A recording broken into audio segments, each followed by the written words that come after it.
అందరికీ మరణాతండి. బాగున్నారా? మహాపరిశుద్ధులకు ప్రభువారు నిరంతరం మనం బాగుండాలని కోరుకుంటున్నారు. ఆయన కోరిక ప్రకారం మనం బాగుంటూనే ఉంటాం. ప్రియులారా, ఎవరేమనను ప్రియులారా, మీరు ఏమీ అనవద్దు ప్రియులారా.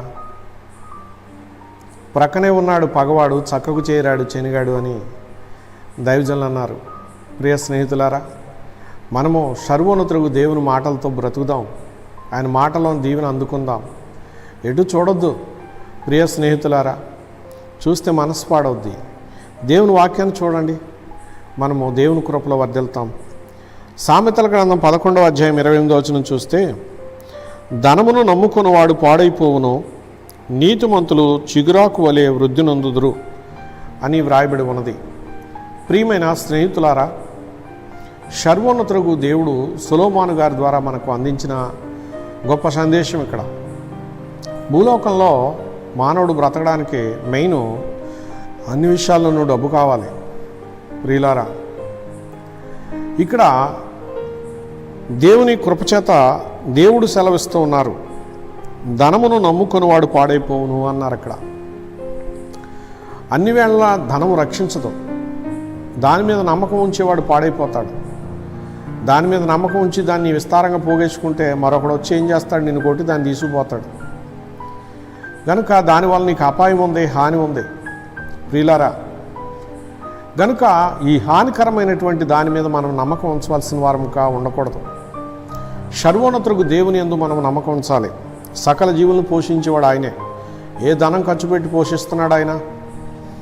తన నీతిని బట్టే తన నోటి మాట సకల జీవరాశులను పోషిస్తుంది. నీతిమంతుడు గనక దేవుడు, ఆయన నోటి మాట వలన పోషించబడుతూ ఉన్నారు సకల జీవరాశులు.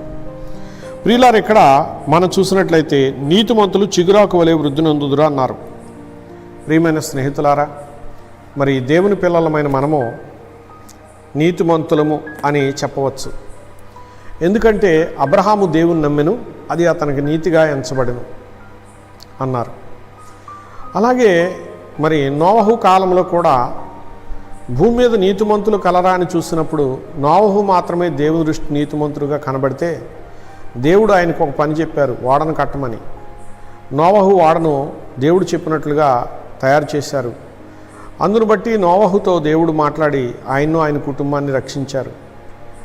భూమి మీద ఉన్నటువంటి ఆ కాలమందు ఉన్న నెఫీలులు ప్రజలందరూ కూడా జలప్రళయం లయమైపోతే నోవహు కుటుంబంలో ఉన్న ఆ 3 కుమారులు, కోడళ్ళు, నోవహు భార్య 8 మంది దేవుని మాట ప్రకారంగా నడిచారు.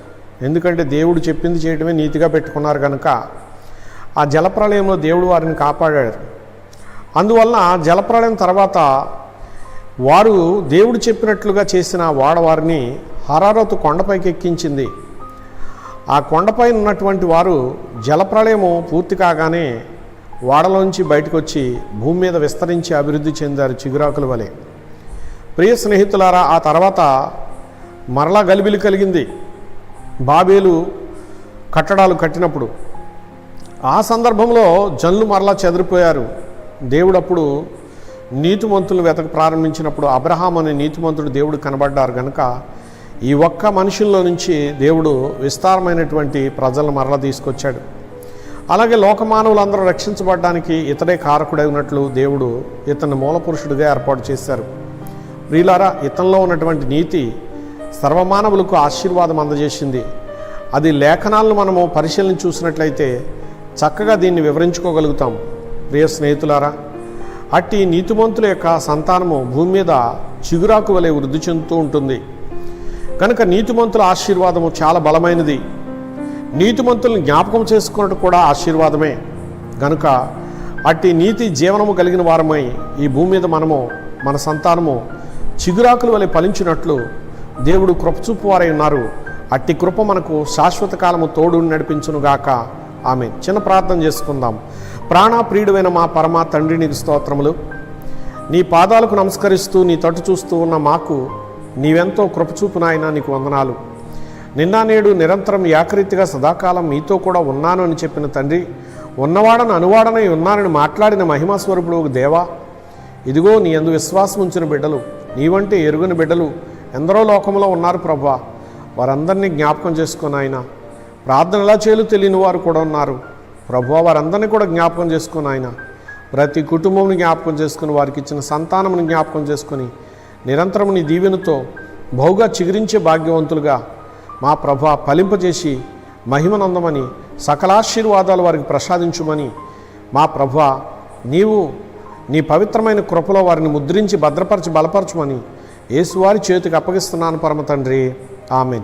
పరమదేవుని కృప మనందరికీ తోడైండుగాక. ఆమెన్. అందరికీ మరణాతండి.